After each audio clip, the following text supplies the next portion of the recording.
It's time to stop obsessing over traffic. Your buyers are making decisions all over the web. The customer journey is more fragmented than ever, and we are still obsessed with bounce rate and traffic. To help us make sense of what we actually need to be tracking, I've invited my friend and my go-to person with anything to do with data and analytics, DiTomaso.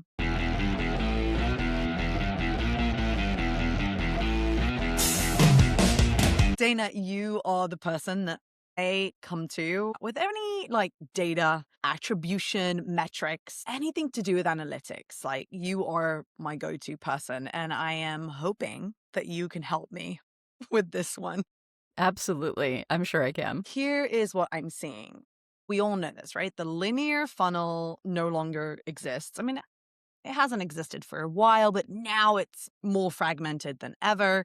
That Mhm. whole idea of kind of people going from top to bottom cleanly, kind of going for your website, and then they either convert or they don't, just no longer exists. And more people are actually coming to your website already made a decision. Like, they've either Mhm. made it on via an LLM, but mostly they're doing it on like Reddit, Facebook, LinkedIn, YouTube. They are forming opinions and building trust about you off of the website. And then they either come or don't.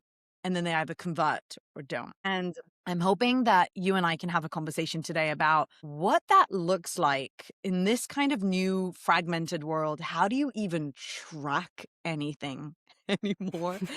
Um, just so Yep. you know, You this is you a don't. Just casual give up small. on that attribution stuff. Yeah, you're only asking like really simple questions. This is super easy. We'll have this covered in 5 minutes. Yeah. I mean, I I think mean, I think the big thing with the funnel though is just to think about how people have approached the funnel in the past. As you mentioned, like top, middle, bottom, very linear, right? And I don't think that was ever the case. I think that looked really nice on a report or, a consultant's document or something, but that's never the case. And so I actually just published quite recently a post that talks about going through your impressions and clicks on Google Search Console and categorizing these by, just to start, top, middle, bottom, in terms of the types of keywords that people are searching for. So are they more awareness keywords? Are they more comparison keywords? Are they I'm ready to go keywords? And then seeing how many impressions and clicks and pages on your site you have that fall into these different buckets. Because what I'm finding, especially from an SEO lens, is that people have done a really great job over the years speaking to that top of funnel, which is almost the problem that's come back to bite us in the butt right now, is that top of funnel doesn't really happen in that same way. It doesn't happen on search necessarily. It still does. Google still has this dominant search position, blah, blah, blah. We all know that. But people are often pre-vetting in many ways before they go ahead and do that search. Google may not be their first investigation point, and even if it is, they're probably getting an AI overview or AI mode answer as Yeah. opposed to the traditional links that we would see. So in that case, then we need to make sure that we have content that speaks to the middle and the bottom of the funnel. And that is a lot harder content. It isn't something that was prioritized by content teams because it doesn't necessarily drive as much traffic, but the traffic that it does drive is good traffic. I find too, in general, that if you talk about how do we speak to the middle of the funnel, a lot of businesses really struggle with how to talk to that middle of the funnel type area. And so I think that that's where really thinking about like, who are we speaking to? And in my post, I talked about one client that we saw that had 70% of their impressions were top of funnel. That's a lot. And then I think it was 10% were middle of the funnel and then 20% were bottom of the funnel. It's like, yeah, that middle of the funnel, that's not how the percentages go typically in terms of Yeah. people coming to get in touch with you. So really, what does that say for your content mix right now, and what do you need to focus on? Yeah, I love that. And again, I think this is really interesting because what we're seeing is that now websites have two jobs. Mm. The first job is the one it's always had, which is when someone arrives on your website, they better see themselves on it. They better understand like that you are solving a problem for them, Mhm. that you can do it in a particular way that they can help, that is valuable to them. And it needs to persuade and speak to wherever they are on an emotional level and really connect with them Mhm. and give them all the information that they need, right? Like, what do you sell? Why are you the best to help them with this?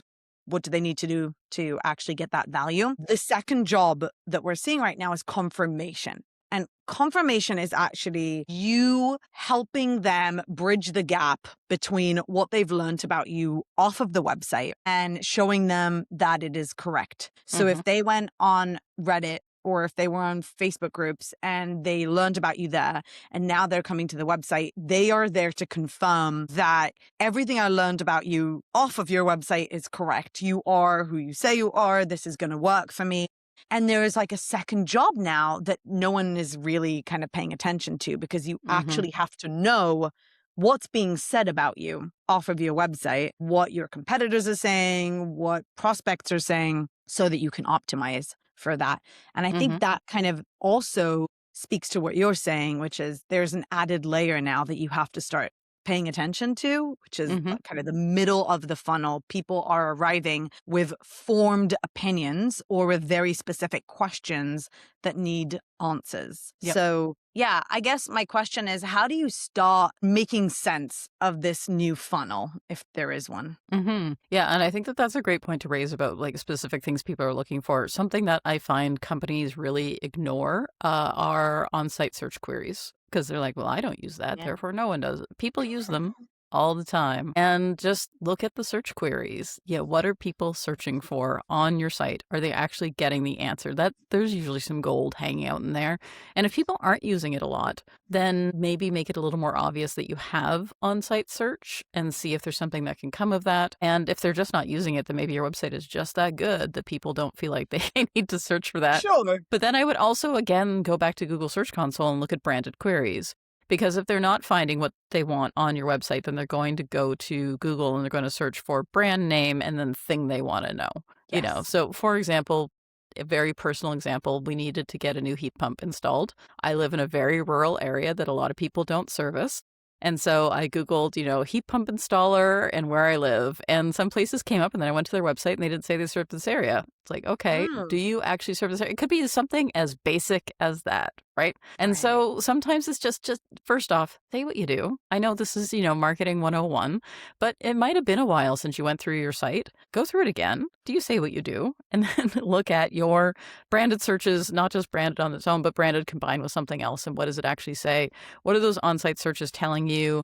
Where people also, there's a hidden metric in GA4 under the exploration section called exits, which used to be part of the basics in Universal Analytics, but Google decided that it should just be in explorations. I don't know why.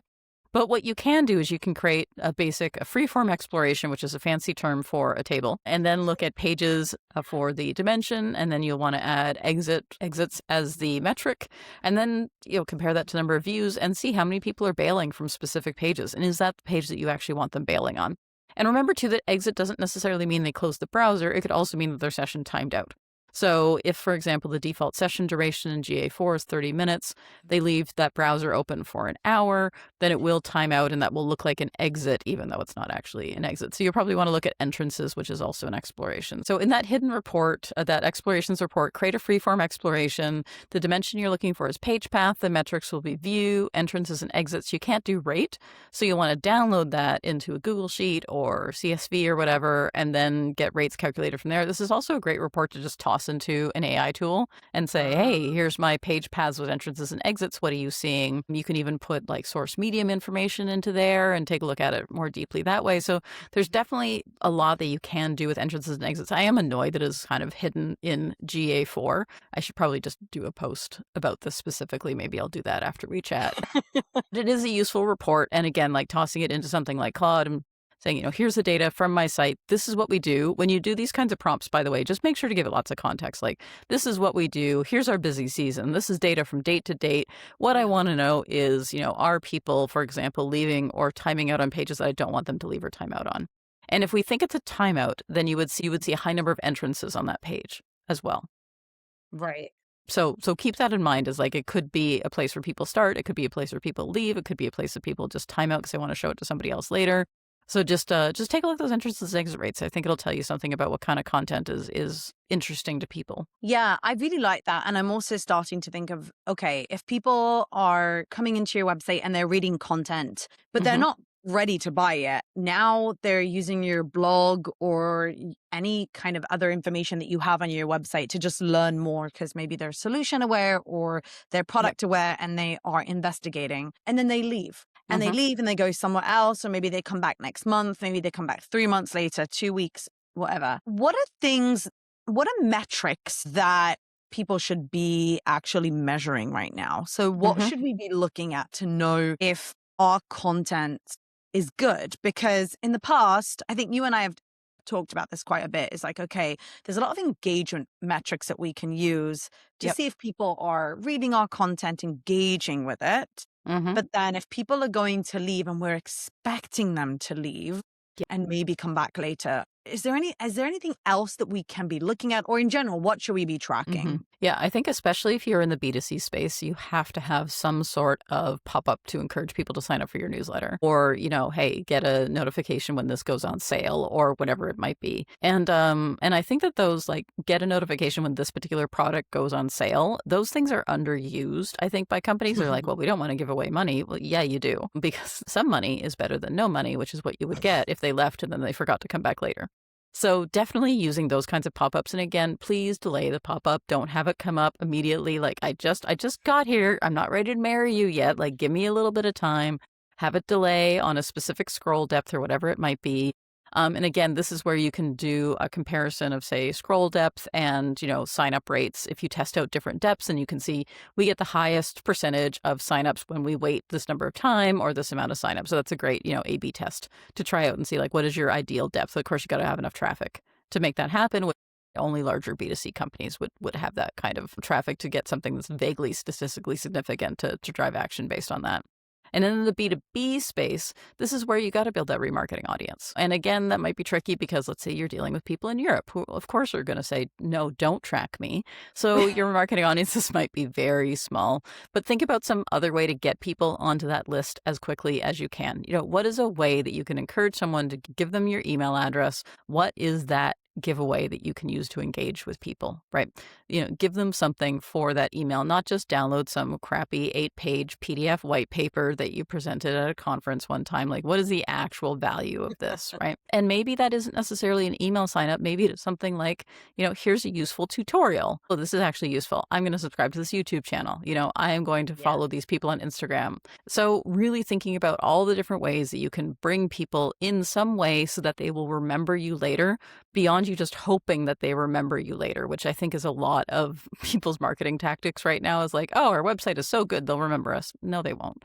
So what else can you do to make sure that they engage with you in some way so that you can pop back up into their memory later on when they are actually ready to take action? Yeah, I love that. And I guess one of the best ways to do that is via YouTube. If you're creating really Hmm. high value content on YouTube and you're basically helping people solve problems Yep. that they have, and you can send them that, then you're actually getting them on different channels where they're already spending their time. So if they Hmm. subscribe to your YouTube channel, or they follow you on Instagram, or they join a Facebook group, you are actually showing up in the spaces that they're spending their time. So when they do need something, they recall your brand. One thing that we have definitely noticed is that people right now trust strangers on the internet more than brands. Hmm. Well, So brands have been so trustworthy. I I don't know know, I why. know Possibly it's people would want to. Yeah. There's such a a great surprise. subreddit, by the way, if you ever want to check some of the stuff out. It's called Hail Corporate, and it's just like completely bungled, corporations coming in and trying to be all stealthy and like, oh yeah, you can trust us and selling this stuff. And I think, if that's not part of your brand voice to be ridiculous, then just, try something else. But a good brand that I think of often actually is a D brand. They're a Canadian company based in Toronto. They make phone cases. This phone case, for example, this is a D brand phone case. This is the back, and it's Cool. super, super grippy, which is why I like it. I have their cases for my Steam Deck as well, and my mic and my Nintendo Switch. So yeah, they're great brand, but their marketing is ridiculous. Just like super cheeky. Like one of their products they made for April Fool's Day was a fake grass kind of phone case, and they're like, yeah, go outside and touch grass. Talking about the internet meme, right? Their ads are just, we spent money on this, I guess you should buy something. This is some of their copy, for example, right? So if you can't be cheeky like D brand, then you have to figure out some other way to not be so earnest. Another great brand as well is the BC SPCA. I live in British Columbia. The SPCA here often has lotteries. Whenever they do, they run these great Reddit ads with cute cats, which, I mean, of course, not every business is cute cats, but just super cheeky, like, this cat is super sad because you didn't sign up for the lottery. Like, what is the thing that you can do to make people remember you in some way that also, maybe is brand, speaks to the brand? Because you also don't necessarily want to, and Deep Brand does a great job of following through on this. You don't want to see a really funny ad and then you get to the website and it's just like a big letdown of like, oh, it's just more corporate, Yeah. mediocre content, right? So don't just let your ad team go wild with that copy and then not follow through on the rest of your website. And this kind of tactic won't necessarily work for everybody, but if you have that kind of brand, really lean into it in terms of showing those types of ads. And especially, I think Reddit is an underserved ad platform a lot of the time. If you find lots of people talking about you on Reddit, there is no reason for you not to advertise to people who are subscribed to the subreddits where people talk about you, right? Yeah. Like there's lots of, especially even if you're a regional business, you're like, well, I only serve the Vancouver area. Well, there's a great busy Vancouver subreddit, for example. If you're in Seattle, there's 2 Seattle subreddits that are fighting with each other all the time. There's lots of different opportunities to advertise to people in these particular subreddits. So again, like really thinking about those outside of Google, Meta, ad platforms that might make more sense for your brand. Yeah, I guess, well, when we think about that for B2B, honestly, I would say that most B2B companies can't lean into like cheeky or funny, but you can lean into being actually authentic. And It useful, sounds, I know, right? and useful. Exactly. It Yeah. sounds crazy. Which is a low bar for B2B. Just like, again, I'm talking about that 8-page crappy white paper. Like just the bar is in hell for B2B companies to be useful, honestly. And just like having something that isn't gated is so useful and exciting for people like that alone that they might even give you their email. So for example, I mean, I'll use one of our, most companies we work with are B2B. I have Analytics Playbook, my learning platform. And one of the things on there is I have a really in-depth guide to UTM tracking in GA4. You should check it out. Yeah. But if you don't, but it's free, have to give me your email to download it. But you can if you want a PDF version of it, which is very nicely designed by our designers. And people do still download it even after spending like 20, 30 minutes on the page. So again, just because you gave that content away does not mean that people aren't going to give you their email. Now, if you give that content away and people don't give you their email, then that content was probably crap and you really need to revisit what you've got for that content. But that's also a great litmus test. Like, are people actually interested in what we have and give it away? Maybe do that before you start gating stuff. Gating stuff just feels such like an old tactic. People do not care because they don't know what they're going to get. And if you can have something for people to say, look, here's the whole thing. Give us your email if you want, not necessarily download it, but also here's our newsletter. You can get notified when we have more resources that you might find really useful. That right there is something that I think is way ahead of what other B2B companies are doing. Yeah, agreed. And again, like most B2B companies are even hiding behind like corporate language when at the end of the day, the person who's buying from you is just a person sitting at the office who's worried about getting fired if they make the wrong decision. Getting replaced by AI. Exactly. So speak their language. I mean, literally just saying like, here's what we do, here's how we help you can make such a huge difference for so many companies. And again, I will say like just leaning into what you're saying here, which is, giving away content for free. I think we've all been trained as marketers to never like always ask for an email. But I think this is where 0-click marketing comes in, which at the end of the day, the more you give out, the more helpful you are, the more you support your prospects. Even if they don't convert right now, they will remember the actual good interaction they've had with you and come back when they're ready. So I definitely agree with that. I also want to go back to what you were saying about Reddit. Interestingly enough, we have a client that is discussed nonstop on Reddit, but not necessarily in a positive way all the time. And that I love that. That has been a really interesting space for us, right? So they invested in Reddit ads that weren't really doing much. But what we started doing is obviously doing a lot of research in Reddit to see what the sentiment is and also what people think about, what they care about when they are making this kind of decision, what are the pains, the challenges, the concerns that they mention in order to optimize the website, optimize and reply to people on Reddit. And I'm wondering if you've seen any correlation now between, obviously we're seeing a lot of traffic from Reddit.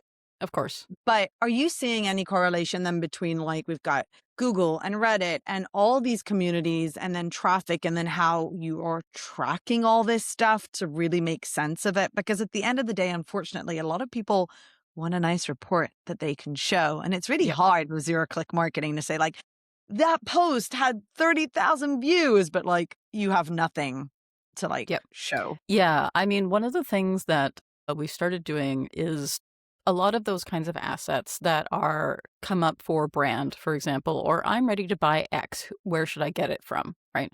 Those types of posts. I mean, this almost feels like going back to old school SEO, but an API that we use is called Data for SEO. That is what it is, Data for SEO. And I have a little tool that I built for myself with Claude. I'm a coder now. I'm not a but what it does is it's just a little HTML file. This is on my desktop, and I just use this now and again to say, here's this Reddit URL. What keywords is this Reddit URL coming up for? What's in your database? What's the volume? What keywords is this Reddit URL coming up for? And then that tells me the kinds of things that that particular search is being returned from, because maybe you searched for this thing and you saw that Reddit URL, but then I want to know what other stuff is this URL coming up for, because Yeah. that can also tell me what are the other kinds of things that I should be speaking to beyond, this one that I happen to find in this one particular search. And that's true for LinkedIn posts as well. LinkedIn posts absolutely come up in Google results. In fact, when I wrote a post on GA4 annotations, for example, and I Googled GA4 annotation limits because I apparently was too lazy to look up my own post. And what came up was the Google help, of course. And then my post on LinkedIn, I have the post on my website. I also have the post on LinkedIn, the same post on LinkedIn, and then my YouTube video, not my own website. But I don't care. It's fine. It's still me at the end of the day. So I don't Yeah. really care that it's my website or not. But then I can take that LinkedIn URL and say, okay, what kinds of other keywords is this particular post coming up for? What types of other keywords is this video coming up for? Because you're never going to get that data in a Google Search Console report because it is not your property, right? Yeah. And some rank tracking tools might struggle with, some of the basic rank tracking tools you use might struggle with looking at this. Data for SEO is just an API. There's no public interface for it, but you can either, talk to your SEO agency if you work with one about tracking these sorts of things, or get Claude to build you a tiny little tool, or this is probably just something I should, again, release at some point. I have more content ideas than time. Like, I just was at Women in Tech SEO in Portland. I talked about prioritizing your content ideas. And I showed a screenshot of me talking to Claude, and like, the content team is me, and I only work on content a half day on Fridays. So I have to ruthlessly prioritize what ends up getting pushed. But yeah, creating those kinds of little tiny tools can really help you start to brainstorm that idea. And I think one thing that marketers are really missing out on is that what else are things that talk about me? What else are they ranking for? It's not me as the destination. It's me as the conversation. So this particular Reddit URL or this YouTube video or, and this could be YouTube videos, for example, if you work with, say, influencers or somebody did a review of your products, like what keywords does that YouTube URL rank for? This is great places to look at for content. Not just content ideas in terms of new content. New content is rarely the issue. People have years of content at this point. Problem is a lot of it is just like top of funnel SEO crap. Right. So Yeah. what do you have already that you can repurpose to better serve that middle bottle funnel and really start to bring people in who do search for that thing, see that Reddit post come up, here's a page from the actual company that also talks about this. And then they'll visit the Reddit post, but then they might also visit you as well. And I think Yeah. that that's an important way to sort of springboard, especially for your client who, gets talked smack about on Reddit. be like, hey, people hate us on Reddit. Here's why. To be able to address that kind of head on.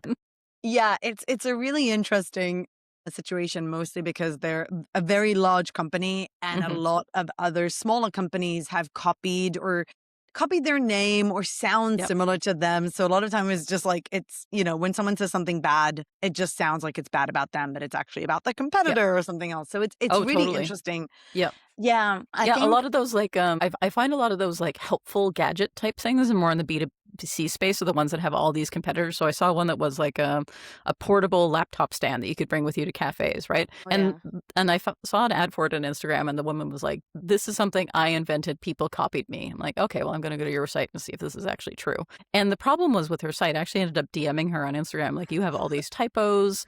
Your shipping to Canada was like $200." as a Canadian, like shipping to Canada from anywhere else is always a pain in the butt, but like it should not have been $200. So I messaged her. She's like, oh yeah, that's screwed up. That's screwed up. Right. So again, it's just like go through your site with that perspective as well. So I only have this one piece of information about you. I only have this Reddit thread, or I only have this Instagram video where someone I trust talked about, their experience working with you. And maybe it was bad. I'm going to Google you, or I'm going to Google this thing. And here I am on this page. What is this page saying if this is my second impression of you? And I think that you might not be flattered by that particular response. And also, please use your site on a mobile phone. Just like not mobile, like changing Chrome to look like mobile. Actually, like on your phone, look at your site and use like an old crappy phone too, like several iPhones ago, if you have access to one, right? You probably have one sitting in your closet. Just do that, because that's part of the experience too. Right? It isn't just the content, it's the whole thing. And how well does your site respond to that? Well, this all comes down to trust. So I said this to you when I sent you an email like, hey, Dana, I want you on this episode.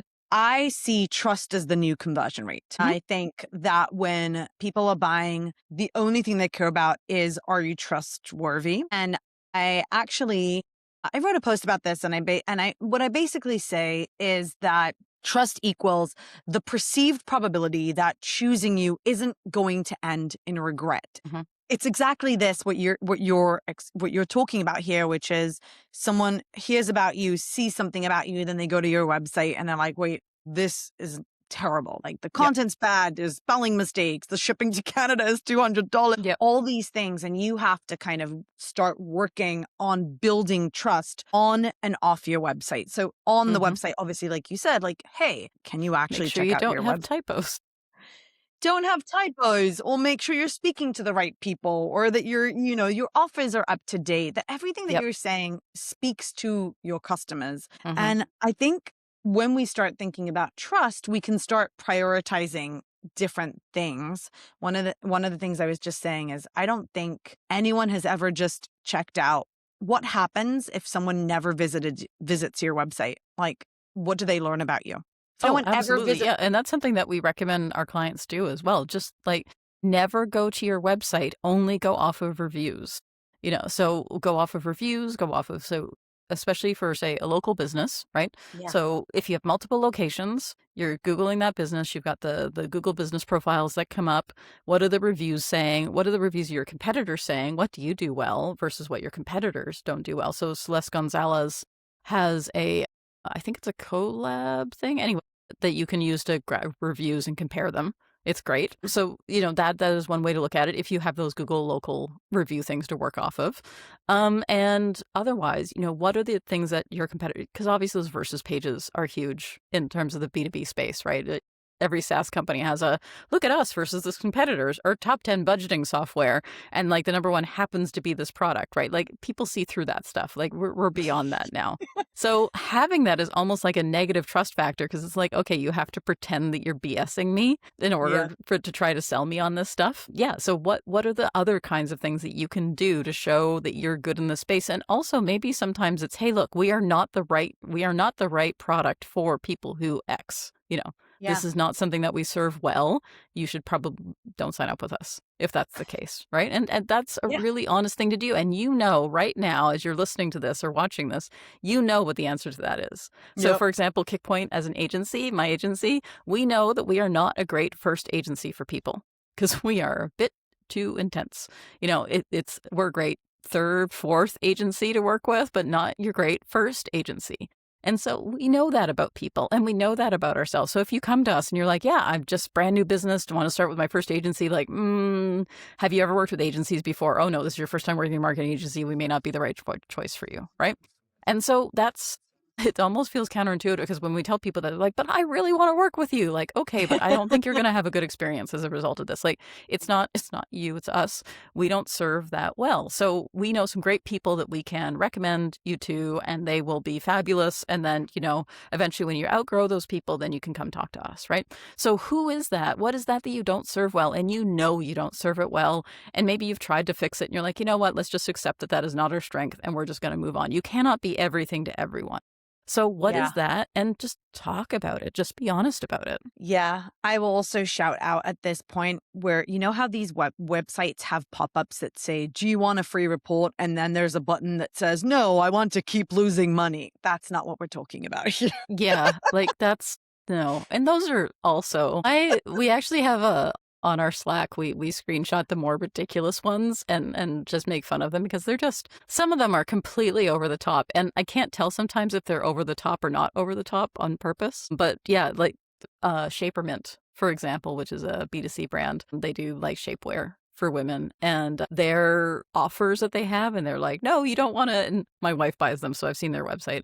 They have some crazy pop-ups and everything that happens. So it's a lot. Yeah.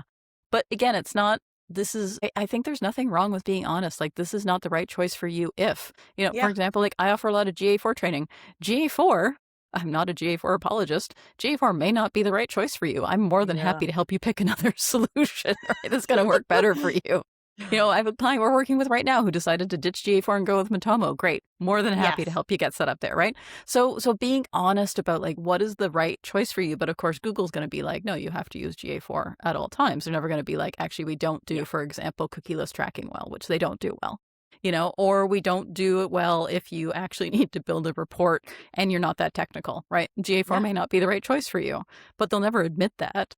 Yeah. So what is your we don't do this well? And again, like just being honest about yourself, I feel like is a competitive difference. Yeah. And For us, by the way, we Mhm. say if you're trying to scale Yep. velocity of A/B testing, so you're already running like 10 A/B tests a month and you're trying to get the 30, we're not the Yep. right agency. Yep, Like, totally. don't hire us. That's not what we're here for. Yep. And I am so happy to say that. I'm like, here are 3 other agencies I can Yeah. highly recommend to work with to increase velocity, but I'm not. 100%. That's not Yeah. who I am. Yeah, like if you need some hardcore link building, not us, but I will tell you somebody who's really good at that and you will have a super great experience with them, right? Yeah. And I think too there's also a bit of business maturity that comes into that, the being willing to admit what you don't do. Like I've been working for myself for 26 years now. I know really well what I'm good at and what I'm not good at through trial and error, but you know, it's we know now. And so, yeah, being honest about that is also a bit of like having that security in yourself to say like, this is a good customer for us. This is not a good customer for us. But I also feel like too, this idea of trust almost feels like, I know there's all sorts of jokes right now about what's a recession indicator. Like a new Madonna album is a recession indicator, which it might be actually. I feel like Confessions on Dance Floor 2 might actually be a recession indicator. I think it's going to be a great album. I'm looking forward to it. But anyway, you know, is it a recession indicator that people are more concerned about trust? Actually, I think that's true. And thinking back again to when I was freelancing during the 2008 financial crisis, and that was the big thing is like people weren't willing to take a risk. They wanted to go with somebody they could trust. And I feel like that is exactly the kind of situation that we're in right now. People aren't just like flinging money anywhere. They're like, I need to know that I'm not going to regret hiring you. And so in a B2B concept, it's almost like that, you know, nobody got fired for hiring IBM phrase that people used to say in the 70s and 80s, you know, that we're back to that again. Like you're not going to get fired for hiring us because we're going to make sure that we do X. We're going to make sure that you look good or we help you with your reports or we're going to solve that problem. We're going to make you look like you're brilliant because you hired us or because you bought this product. And I don't think a lot of people talk to that specific scenario in the B2B space. Also, I just to like even echo this, I think this is where so many teams go wrong when it comes to social proof. A lot of companies are just like slapping some logos on there and like some generic testimonials that are like, yeah, this company's the best. But no, actually, when you think about it, what are the biggest concerns people have with trusting you? What are they worried about before choosing you? What are their biggest concerns that they're like, as you said, like, oh, will I lose my job? Will this not work? Will I end up looking You should use your testimonials and all of your social proof to dismantle those concerns so that other people are sharing stories. Hey, I felt this way. I was worried about this, but this company totally came through. I love them. I'm so happy that I went with them because this worst case scenario, not only did it not happen, this thing happened instead. And I'm so happy. And I don't think companies are prioritizing trust enough. We're just like, here's a few logos, we're good. But trust is the new conversion rate. If you're not trustworthy and if people are trusting strangers on the web more than they trust your website, and there's a huge gap between what people are saying about you off of your website and what your website is saying, then you're doomed. No amount of A/B testing and SEOing is going to help your Yep. conversions. And make sure those testimonials, real people that you can Google. So for example, if you're selling, software for a business and you're like, Barb at, Barb's bookkeeping loves our accounting software. Well, make sure Barb's bookkeeping is a real business and don't just like make up something on AI, blah, blah, blah, right? Like tell this person, hey, look, we want to have you as our featured testimonial. Are you okay with that? And then you got to make sure too that your customer success team or whoever you have, Barb is your number one priority from now until your company goes out of business, because she is one of the faces of your brand at this point, right? She is a brand Yeah. ambassador. And so people will Google these people. You can't just say, oh, Barb L, who happens to, people are going to find this, or they're going to reverse image search this person. They want to know they're a real person. So make Yeah. sure that those people that you pick are real people. Talk to them. Be like, hey, look, I'm going to show your testimonial here. Are you comfortable with that? Yeah. And also highlight the bad testimonials. We had one, again, this is for the playbook site because it's one that comes top of mind, but there's other ones that we've had. And this one guy bought one of my courses and he was confused about what was in the course. And it was something that I had done by mistake. Like, I think it was something was not set up right or something. It was my mistake. But we contacted him right away. We fixed the problem. I think I gave him a free course. I can't totally remember what it was, but he wrote this testimony on LinkedIn that was like, hey, I bought this. I thought it was wrong. It turns out, they screwed up, but they fixed the problem. Like, that is absolutely a testimonial that we're going to include in our testimonials page. Because it's not just like nobody's perfect all the time, but did we fix the screw up? Is he happy now? Absolutely. And so, yeah, talk about that. I think it also shows that sort of human side to you as a business as well. Taking responsibility, God forbid. Mm-hmm. Mm-hmm.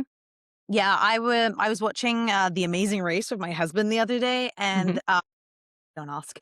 I honestly, I love The Amazing Race. I just can't watch it anymore because I get motion sick and the camera running behind people. It's like insta vom for me. But yeah, I do love The Amazing Race. There's a Canadian edition if you ever want to watch Amazing Race, just Canada. Yeah. Cool. Anyway, go on. Yeah. Anyway, so right, in the middle, there's an ad that comes on and it's like an investment company. And it's this guy who's talking to you and telling you, you too can invest in blah, blah, blah. And it has his name there and his title. And my husband's like, that's not a real person. I'm like, of course it is. So obviously, immediately we go on LinkedIn and we're like, is this a real person? It's a real person. Then you end up on the website. I'm like, actually, this isn't a bad offer. So people actually go through all these motions. And even us, when we get leads, I was on a call with the CMO last week or a few weeks ago, and he said something like, well, I saw a YouTube video and I really liked it. So then I went to your LinkedIn and I read a few posts and then I signed up to your email list. Someone forwarded a podcast episode of yours and then I followed you on Instagram and I was like, okay, I think it's time to reach out. So there's so many touch points. Oh, yeah, look at that perfect funnel. Like, how would you track that, right? And so that's actually, someone actually posed that question to me, saying that they found my stuff on YouTube, like very similar sort of situation. Someone sent them one of the videos and then they looked at this stuff and they checked out my LinkedIn and then they signed up for a newsletter and then so I actually went through, he emailed me and was like, how would you attribute this? And I actually went through and was like, I could track this, but I couldn't track that. This is UTM, so I would know this, but I wouldn't know necessarily how you got from here to here. And so just thinking about like where those gaps are in measurement. And then I think that if you are working with clients or in-house or whatever it is, like talk about those gaps as well, because I think those are really important when it comes to that. And one of the things that I've been doing lately with clients that they're finding really valuable, I think that marketers, we love a table. Tables are the worst way to present data ever. They're super boring to people who are not us. Like, don't do that. So I've been making a lot of flowcharts in Figma and just like, these are the things that we can track. These are the things that we can kind of track, but it's a little bit lossy. It doesn't necessarily 100% of the time. We don't have fidelity on exactly where people are coming in. And then this we cannot track at all. And just, say, okay, so here's the example. And then just trace the leadership or your clients through that flow chart. And I think that can really illustrate to them like the parts that you can track, the parts that you can't track, better than me saying, oh, we can't track that because somebody said no to consent. Like, visually show it. And I know this isn't like statistical significant, but asking people, like literally asking, like I did on the call, asking people in a survey, how did you find us? You might not get the exact numbers. It's not going to be thousands of people.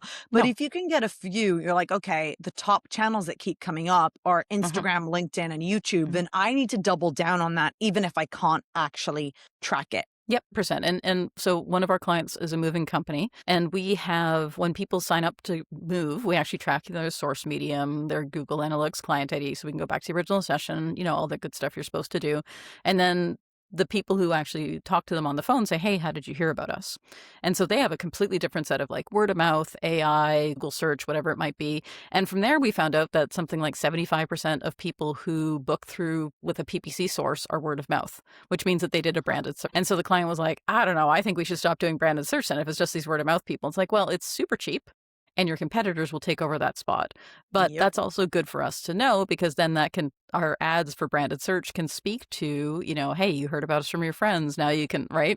So how can we take that information and use it to better tune up our PPC ads? So yeah, if you can compare what you can see empirically from a source medium analytics type of view, and then compare that to what your, for example, if you have a sales team that they talk to, if you have customer service reps, like whatever it is, ask people how they heard about you. And if you have a drop down, make sure to rotate the options. Otherwise, people are just going to pick whatever was first.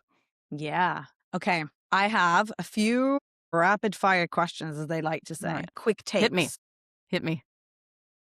What is the most overrated metric? Bounce rate. You were going to say I mean, that. I'm sorry. It is. Bounce rate is overrated because people think it's telling you something that it isn't. So bounce rate in GA4 specifically is the inverse of engagement rate. Engagement rate is a session level metric, as in it can happen once in a session, and a session becomes engaged when somebody has your tab as their active tab for at least 10 seconds, visits the second page, or converts. So it's really easy to game. For example, you can just set, like one client accidentally did, you can set a page view to be a conversion. Ta-da! Like everything is engaged. So we fixed that problem. But yeah, there's lots of things that you can do to game engagement rate. So yeah, it is overrated in isolation. I think that if we know exactly what went into it and we trust that we've set everything up the way we want to, then it works. Also, think about too, and I also have a post I recently published about this, giving each page a job.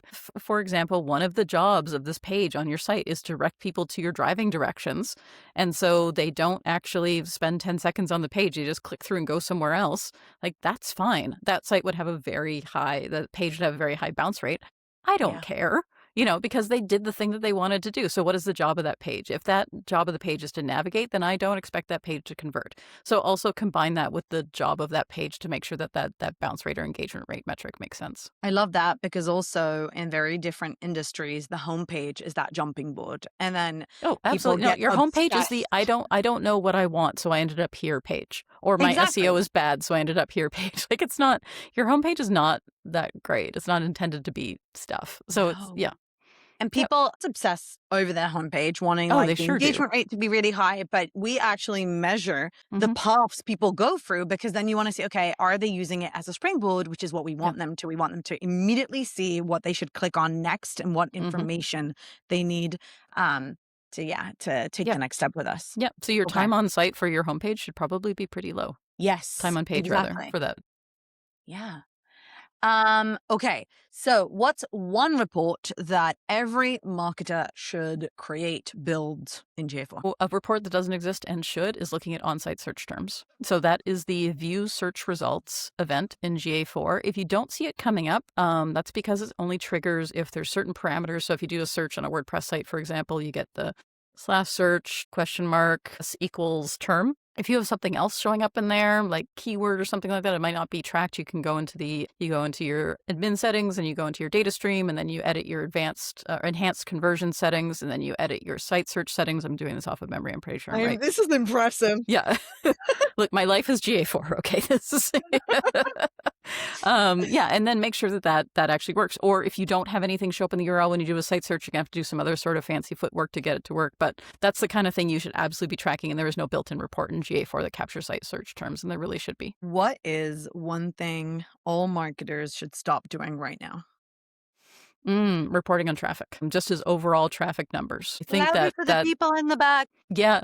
Stop reporting on traffic. Okay, so here's what I think you should be reporting on instead. One of the best reports that we've been giving clients is looking at the percentage of overall traffic that each channel represents, and then the percentage of key events that channel brings in. So, for example, if organic search is 40% of your overall traffic mix, then I would also expect to see 40% of your conversions / key events, whatever it's called, driven by that channel. This is, you can use any analytics tool for this. This is not a GA4 Yeah. specific thing. So you're just looking at the percentage of the whole. And what you want to know is if a channel is punching above or below its weight. So, for example, if your paid channel brings in 20% of the traffic, and again, you're looking at, remember, GA4 for conversions, looking at last click, which is like having a football team and only paying the players that score, right? And that could be American football or soccer, doesn't matter. You mean football? The other football, Sorry. the incorrect football, as an American football fan. Now, that's how we get some engagement on the videos, as we start talking smack about football versus soccer. Anyway, but what you can do is you can think about, is this channel actually delivering what it's supposed to be delivering, but not just a conversion. So, for example, maybe that channel is supposed to be delivering like email signups or people engaging with your content or spending time on that page, like whatever that goal is for that particular channel. Make sure that that goal is actually being met. And if it isn't being met at the same rate of the percentage of people who are visiting, then something is wrong. There's an audience mismatch or something else going on. Like what is the particular problem here? And that can give you a starting point to improve your traffic. Okay. Last question. Haven't Mhm. spoken enough about AI. What's No, one we thing? barely talked about it. Are we feeling okay? Oh my God. I haven't asked you about AI at all. Whoa. So What a refreshing change. what's one thing that AI actually makes easier for marketers? Oh, pattern recognition. Absolutely. So I really like doing a content gap analysis using AI, because AI is really good at words. It's terrible at counting. It's terrible at math. Like don't get, I love giving AI something and being like, how many words are in this? It's always wrong every single time because it doesn't do math. It's fine. It's not his job. You already have that built into Word and Google Docs and everything. Don't get it to do that. But what AI does well is pattern recognition. So give it a content gap analysis. What is the kinds of things that it can identify by looking at patterns in a massive way that we as humans with our sad little brains cannot do that, right? Like we're good at math. We can sometimes identify patterns, but not at the scale that AI can. So that's one thing that AI does do extremely well is doing a gap analysis. And that's actually what I just talked about at my Women in Tech SEO presentation last week, was using AI to do gap analysis. And yeah, it's a great way to, anything that involves pattern recognition, get AI to do it for you. Dana, tell us where people can follow you, engage with you, connect with you with zero-click marketing, and hire you. I would say LinkedIn is the best place to engage with me. I post almost everything to LinkedIn. I would say that's my home base of any new content that I publish. And so if you Google Dana DiTomaso with however you feel like it's spelled, Google will figure it out. The only other Dana DiTomaso in the world is a teacher in Pueblo. Anyway, Google will find me. Just Google however you feel like it's spelled. It's pretty funny to see the variations come in sometimes. Anyway, LinkedIn is the best thing to do. And then from there, you can, of course, check out analyticsplaybook.com, which is where I have my learning and training courses if you want to learn how to do it yourself. Or if you'd rather we do it for you, then you would go to kickpoint.ca, or again, just Google me and I have lots of different links. By the way, you should all definitely sign up to Kickpoint's emails because they are my favorite every Friday. I absolutely love your emails. You are Thank you. the best example for how agencies should send emails. So just for that. Yeah, we actually have 2 email newsletters. So Analytics Playbook has an email newsletter, which is every other Tuesday. And that is more like earnest tips from me. And then the Kickpoint newsletter, which comes out every Friday, is like just goofy observations from the agency. And then whatever we shared in our social Slack channel of interesting stuff that we found on the internet. And it's just, it's just intended to be like a little levity at the end of the week. And I have 0% of anything to do with it. The rest of the team writes it collaboratively. And it is super fun. It's also fun to not be involved and then see what fun surprises end up in the inbox on Fridays. Dana, thank you so much for trying to solve this for us. Yeah, anytime.